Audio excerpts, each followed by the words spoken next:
Hello, everyone. I'm Jason Cohen, the author of An Introduction to the Art and Science of Chinese Tea Ceremony. Today, we're discussing Book 1, Chapter 4, The Future of Chinese Tea Ceremony.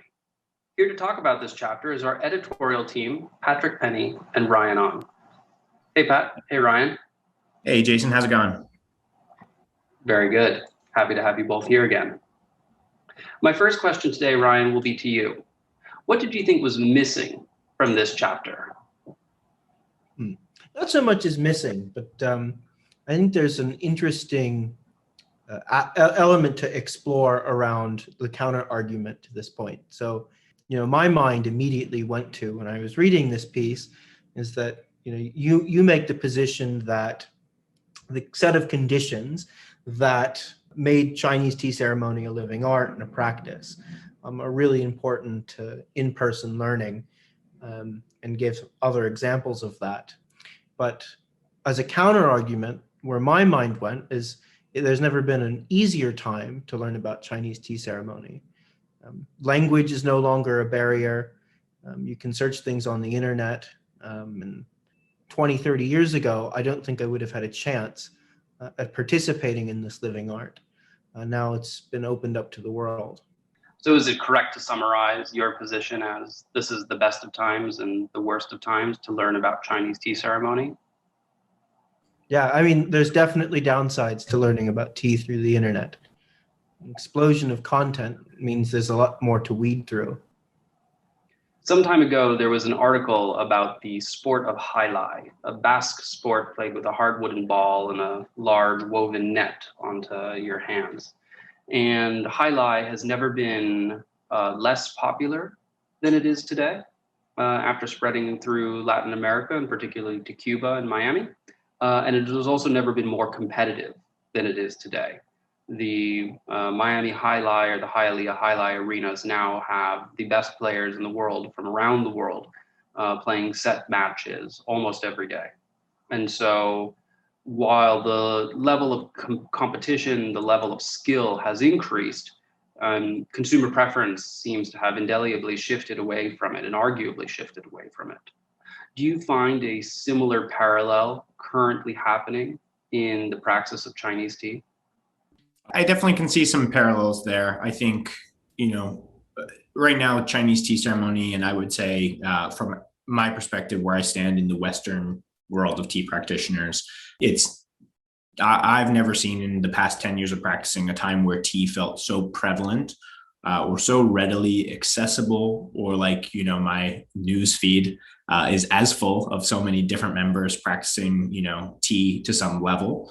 At the same time, a lot of what I am seeing is a lot of practitioners who I don't want to say are practicing at a low level, but maybe are not particularly trying to practice a specific style of tea ceremony, or they're not aiming for any specific improvement in their practice. A lot of what it is just connoisseurship, right? Or just enjoying tea, not necessarily really pushing forward any part of a specific, tea practice or any kind of specific ancillary practice with tea ceremony, such as focusing on, ceramics, specific porcelain or arts. I think you can go on to mention metallurgy actually in this chapter, which I feel like I very rarely ever see anyone talking about pewter or the like, right, on their Instagram feed. So I would say, the parallel that you had there is pretty apt, where I think I'm seeing tea more and more everywhere now that I look, compared to 10 years ago when I started practicing. But at the same time, I don't feel like I see a very high level of content where I look. You bring up two interesting points. One is that you're able to curate and find your own online space with practitioners drawn from around the world discussing potentially for the first time in English. Whereas on the other hand, there seems to be a mix and an unskilled mixing of various traditions and techniques. In a parallel potentially to Buddhism, we see a mix in Western Buddhism of various yanas, whether that's Vajrayana or Hinayana, various forms of Mahayana. And those yanas are all Buddhism. They're all legitimate, taught, respected forms of Buddhism, but many of them have methods and techniques that are at odds. And when you mix them unskillfully, they don't achieve anything. They don't lend themselves to the combination. Do you see that type of parallel currently happening in the practice of Chinese tea on these online forums? I would say that there is, a large mixing of technique, and you're seeing people, take techniques maybe pulled from one practice, right? Whether it's more of a mainland Chinese practice, Taiwanese, maybe even other practices that don't ground themselves in a specific origin. You are seeing some start to mix and have strange combinations of like dry style and wet style brewing, right? I've seen very, very weird things for sure online, and sometimes you can kind of zoom back out and notice where you think they're coming from, and sometimes it's impossible to tell, right? And it's just such a cluttered practice that you have no idea where this person came up with this. So I think to some degree it might be that mixing, right, of streams of information that people are finding online, trying to maybe find their own style or their own voice in the tea world. And sometimes the right streams of information they've put together and channeled into their own practice don't neatly flow right into this, beautiful river or channel, right, that they're trying to output. It's interesting to think about in terms of both economic power and influence. Because if you look on the opposite side at the development of Chanayu, which is very top down, right, you have this whole ecosystem of supporting arts, whether it be ceramics or, Jason, you mentioned metallurgy in the case of Gongfu, where you have these, lack of a better term, trendsetters that have a lot of economic power and economic influence to support this blossoming ecosystem of related arts. And that has really fragmented in Chinese tea ceremony with the lack of some top-down imposed set of influences, which has made it become much less coherent when compared to the Japanese tea ceremony is a really opposite extreme example. Now, I wanted to just add on to that because I think that's a great point, Ryan, and that's something that I was picking up on this as well. I think, Japanese tea ceremony being so top down, that's definitely our number one example. But, in Chinese tea ceremony, we do have top down schools. There are lots of schools, and even in the West, right, there's a lot of tea sommelier or certified tea specialists, right? There's a lot of programs that aim to teach people about tea, about the ceremony that surrounds it, about, some of the wares, auxiliary arts that touch upon it. So upon reading this, I kind of get the feeling from you, Jason, as the author, that you don't find that these institutions are enough as they are, or aren't quite meeting what you're looking for developing this culture and this shared sense of meaning.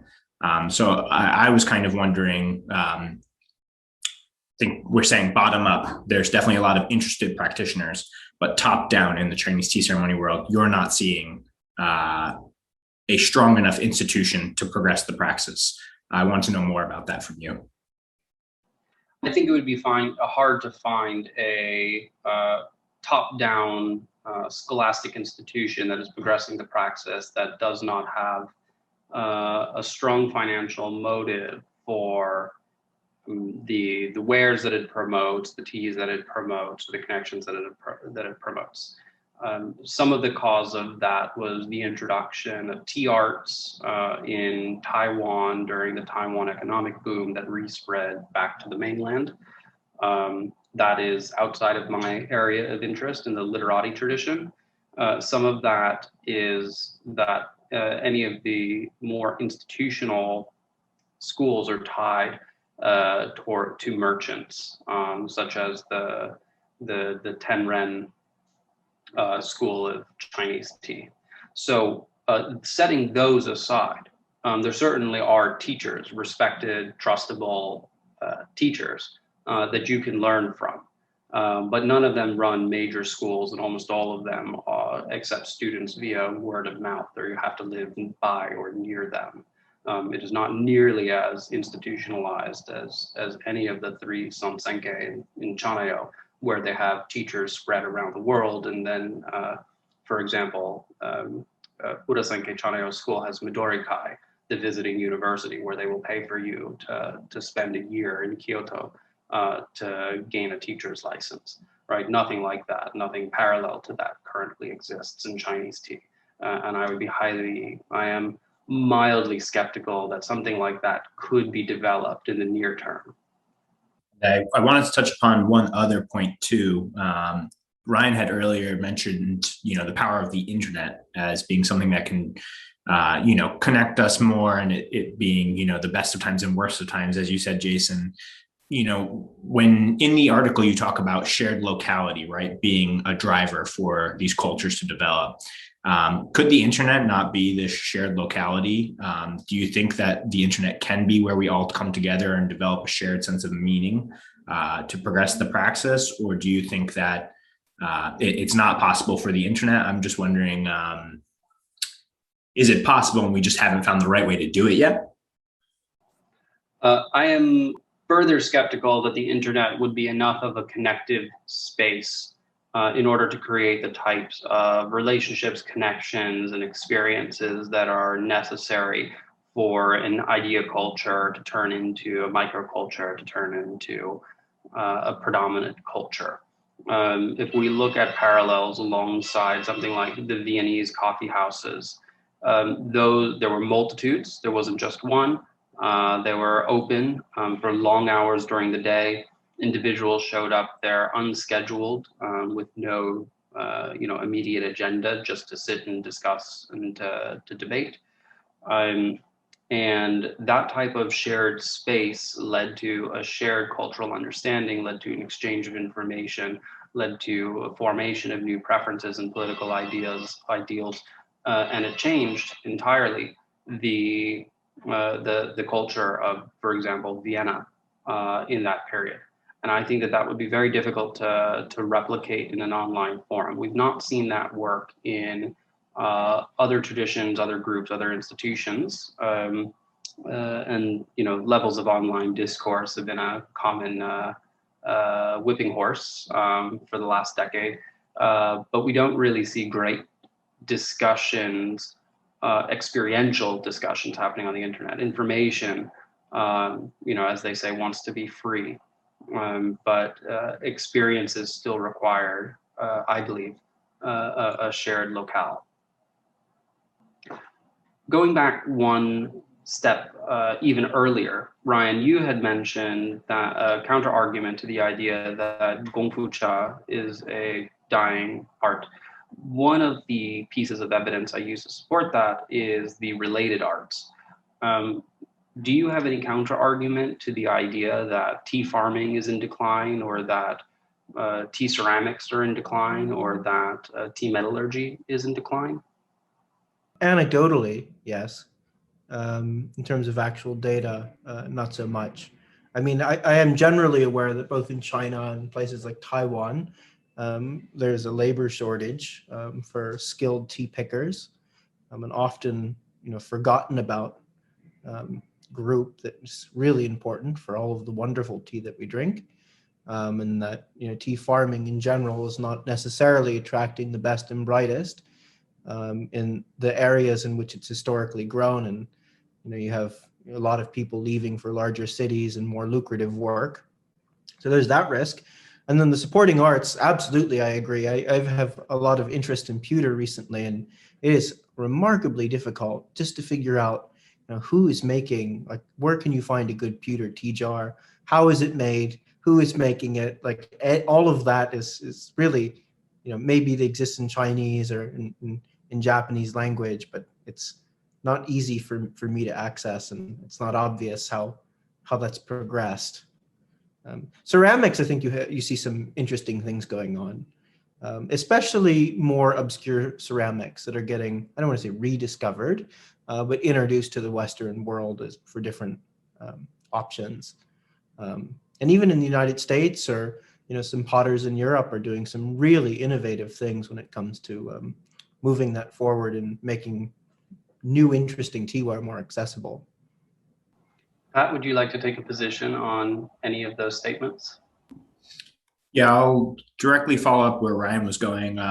In the ceramics world, I think you've seen a real boom of people or potters that were inspired maybe by tea, and they already had a pottery background, but decided to take their direction in their pottery career more towards teaware.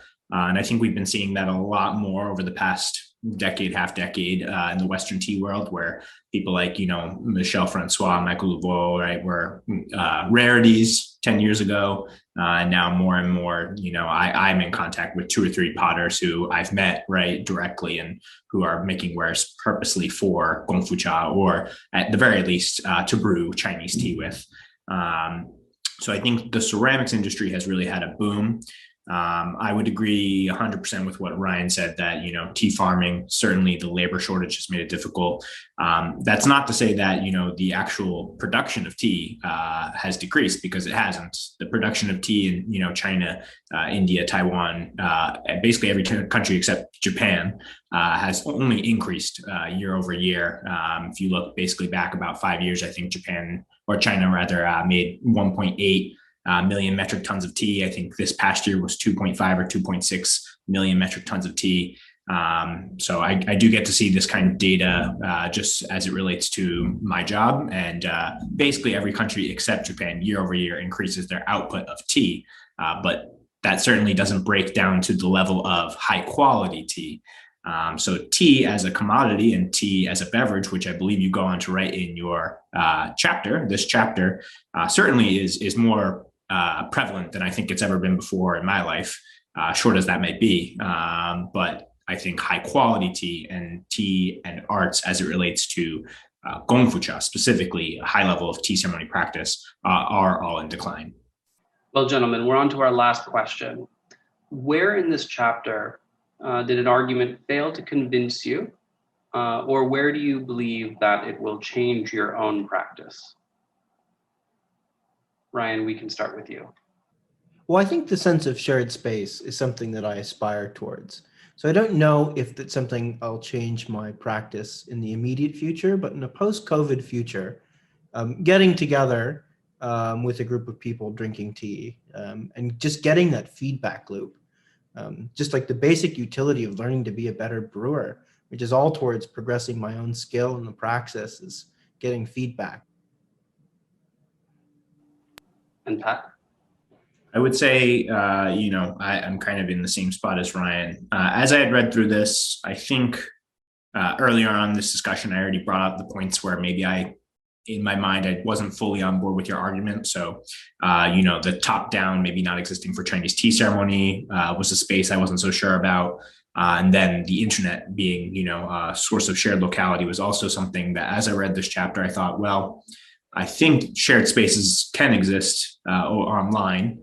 But certainly, as we've discussed this today, I agree that it doesn't have the same phenomenological approach. And when I think back to my own development as a brewer, it was always the high frequency of interaction with brewers at my level, brewers below my level, brewers above my level, over and over and over again, that drove me to pick up higher level technique, to refine my technique, and to really start to develop an understanding of what is good tea and how do I make it.